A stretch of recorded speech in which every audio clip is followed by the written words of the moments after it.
uyu munsi itariki 8 ntwarane nk'uko musanzwe mubizi uko umwaka utashe abakenyezi twamaduhimbaza uno munsi mukuru ni umunsi twereka abakenyezi ko dushoboye na cyane ko ubunye atamwuga n'umwe ubaho umukenyezi adashobora gukora nitwa ndatanga nk'akarorero nk'uko muvuze ko ndumumenyesha makuru abantu benshi bazi ko umumenyesha makuru uko vyamye yamara umugabo mekuru rumomo abakenyezi uyu munsi baragenda bagafata amakuru bakatanga mbere n'ubushimwe bumwe bugatangwa dutanze nk'akarorero nka Liliane aheruka kuronka agashimwe muri Kongo. Ivyo rero biradutera intege kandi n'inguvu nyinshi yuko umukenyezi ashoboye. Amazina nitwa Nishimiye Emeline nkaba nsanzwe ndi umunyabigega mu ishirahamwe ABG Burundi.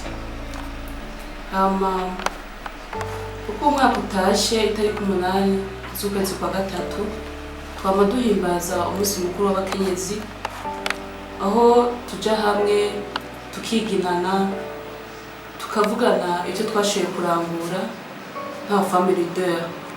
Icyo tugiye gukora nk'abakenyezi mwaba muvuga yuko abakenyezi tudashoboye nuko tugiye kuja hamwe tugakora ibikorwa byiza byo duteza imbere mu gihugu kanatsinda natwe abakenyezi turashoboye. Nitwa Dusabe Bonete ndonke mu bakenyezi bakora muri Province Brosode.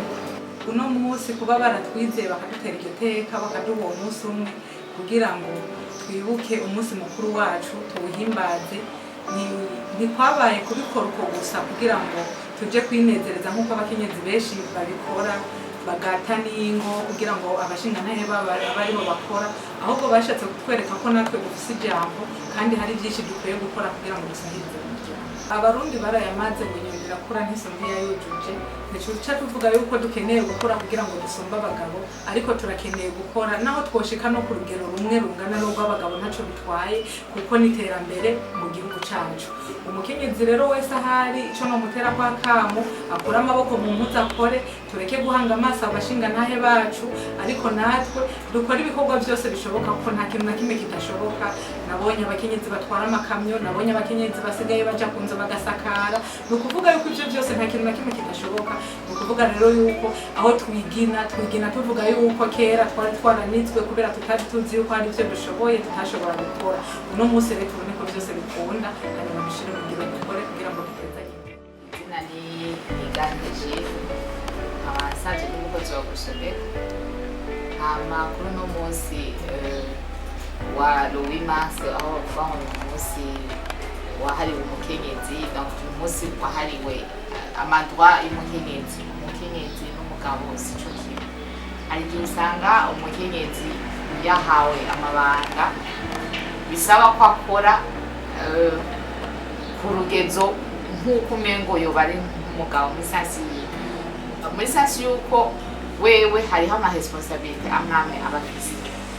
Ayo ma responsabilité rero abafise musaba ko agira sagesse donc agira ubwenge kugira ngo yoganiza mu kazi kiwe neza ku buryo nakandi kamurindiriye ko mu rugo kadaza gutuma donc akambere kari gutuma bitera imbere kaze konona n'ibindi.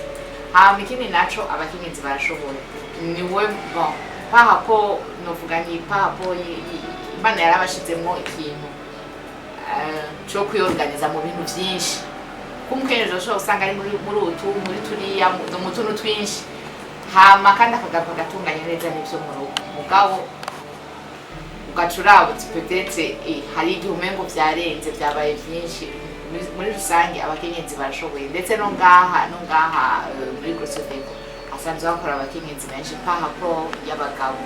Abakenyezi bose muri rusange ndabahamagarira gukura amaboko mu mpunzu kurumva muri no myaka yego baraduhama hariho inyigisho nyinshi usanga zihamagarira abakenyezi gukura amaboko mu mpunzu kuzikengera kutagira gute nkahamagarira cyane na leta kugira kubafata mu mugongo kuko urumva abakenyezi n'abantu bagira uduproje duto serve tugateba tugakura mugabo ugasanga harageze n'igihe ugasanga ntibashoboye gushigikirwa kugira ngo bikunde batere imbere ku rugezo bari bifuza